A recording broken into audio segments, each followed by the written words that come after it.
Hi friends, देविकार किचेने आज তোমরা একেবারে অন্যরকম একটা জিনিস দেখতে পারবে। আজ আমি তোমাদের সাথে মাটির উনানে ফ্রাইড রাইসের রেসিপি শেয়ার করছি।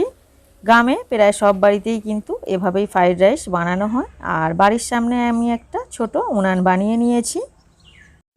500 গ্রাম নাফিস চাল নিয়েছি ফ্রাইড রাইসটা বানাবো বলে। 3-4 বার জল পাল্টে চালটা ধুয়ে নেব, এতে চালের গায়ের ময়লাটা আর থাকবে না। আর এটা কিন্তু জল দিয়ে অবশ্যই 25 থেকে 30 মিনিট ভিজিয়ে রাখতে হবে। হাঁড়ির মধ্যে জল দিয়ে দিচ্ছি। আর ফ্রাইড রাইস বানানোর জন্য কিন্তু জলটা খুব ভালোভাবে ফুটিয়ে নিতে হবে। এখানে তেজপাতা, দারচিনি, লবঙ্গ আর ছোট এলাচ নিয়েছি, জলের মধ্যে দিয়ে দিচ্ছি এগুলো। তোমরা চাইলে স্টার ফুল, বড় এলাচেরও ব্যবহার করতে পারো। এখানে ফুলকপি, ক্যাপসিকাম, গাজর, বিম কড়াই আমি লম্বা সাইজের করে কেটে নিয়েছি। আর তার সাথে নিয়েছি কিছু পরিমাণ মটরশুঁটি, অল্প পরিমাণ কাজু কিশমিশ জলের মধ্যে ভিজিয়ে নিয়েছি। আর জলটা কিন্তু ফুটে উঠতে শুরু করেছে। আর জল ফুটে উঠলে তবেই কিন্তু চালটা জলের মধ্যে তুলতে হবে। চাল তুলে দেব হাঁড়ির মধ্যে। আর ফ্রেন্ডস, তোমাদের একটা টিপস জানিয়ে রাখি, ফ্রাইড রাইসের ভাত কিন্তু কখনোই 100% সিদ্ধ করবে না। সেক্ষেত্রে কিন্তু রাইসটা ভেঙে যাবে বা গলেও যেতে পারে। ফ্রাইড রাইসের ভাত 80% সিদ্ধ করলেই হয়। অবশ্যই কিন্তু ভাতের মধ্যে নুন দিয়ে দেবে, যাতে ভাতের মধ্যে নুনের যে টেস্টটা সেটা চলে আসে। 50%-এর মতন ভাত সিদ্ধ হয়ে গেলে মটরশুঁটি অ্যাড করতে হবে। আর 80% সিদ্ধ হয়ে গেলেই ফ্যান ঝারিয়ে নিতে হবে।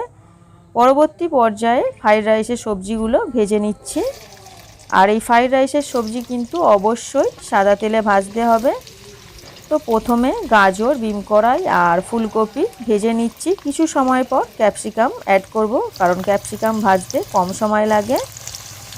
তোমরা কিন্তু যে কোনো শেপেই এই ফ্রাইড রাইসের সবজি কাটতে পারো, তবে ফ্রাইড রাইসের সবজি যদি লম্বা শেপে কাটা হয় তাহলে দেখতে ভালো লাগে। সামান্য নুন দিয়ে দিচ্ছি, যাতে সবজির মধ্যে নুনের টেস্টটাও চলে আসে।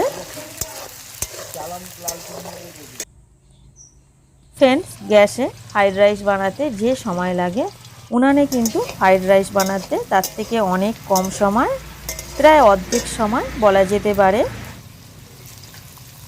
এরপর আমি এর মধ্যে ক্যাপসিকাম কুচি অ্যাড করে দিলাম। আর ক্যাপসিকাম কুচি অ্যাড করার পরে 1.5 থেকে 2 মিনিট সব সবজি আবারও ভেজে নেব। সবজি ভাজা হয়ে গেছে, কড়া থেকে এগুলো তুলে নিচ্ছি। আর সবজিগুলো কিন্তু খুব সুন্দর ভাজা হয়েছে, চুঙে যায়নি বা ওপরে কিন্তু লালও হয়ে যায়নি, মনে হচ্ছে যেন তেলে সিদ্ধ করে নেওয়া হয়েছে। ফ্রাইড রাইসের সবজি কিন্তু ঠিক এভাবেই ভাজতে হবে। এরপর কাজু কিশমিশ ভেজে নেব। আর কাজু কিশমিশ ভাজতে সময় লাগে 10 থেকে 15 সেকেন্ড। খুব বেশি সময় কিন্তু কাজু কিশমিশ ভাজলে কাজু কিশমিশের যে টেস্টটা নষ্ট হয়ে যায়। জাস্ট কড়ার মধ্যে দিলাম আর তুলে নিলাম, এরকমই একটা ব্যাপার। তোমরা তো দেখতেই পেলে কতটা কম সময় লাগলো এই কাজু কিশমিশ ভাজতে। কড়ার মধ্যে আমি 5 থেকে 6 চামচ ঘি অ্যাড করছি। তো ফ্রেন্ডস, 500 গ্রাম চালের জন্য তোমরা চাইলে কিন্তু 50 গ্রাম ঘি দিতে পারো। আর তারপরে আমি ভাতটা এর মধ্যে দিয়ে দিচ্ছি। গ্রামে কিন্তু এইভাবেই ফ্রাইড রাইস বানানো হয়, তবে সকলে না, অনেকেই, বেশিরভাগ মানুষ এইভাবেই বানায়। আর দিয়ে দিচ্ছি ফ্রাইড রাইসের ভাজা সবজিগুলো। আর 3টে জিনিস আমি অ্যাড করব, যে 3টে জিনিসের জন্য ফ্রাইড রাইসটা একেবারে অনুষ্ঠান বাড়ির ফ্রাইড রাইসের মতন হবে। সেই 3টে জিনিস হলো, 1 নম্বর গোলমরিচ গুঁড়ো। এখানে আমি সানরাইজের প্যাকেট গোলমরিচ গুঁড়োর ব্যবহার করছি। তোমরা চাইলে কিন্তু হোমমেড গোলমরিচ গুঁড়ো ব্যবহার করতে পারো, সেটা কিন্তু ভালো হবে। আর দিয়ে দিচ্ছি চিনির গুঁড়ো। চিনি আমি আগে থেকেই মিহি গুঁড়ো করে রেখেছিলাম, এতে ফ্রাইড রাইসের টেস্টটা একটু মিষ্টি স্বাদের হবে। আর খুব বেশি জোরে জোরে নাড়াচাড়া করলে কিন্তু ভাত ভেঙে যাবে। একেবারে আলতোভাবে 2-4 বার নাড়াচাড়া করে সবজিটা মিশিয়ে নিতে হবে।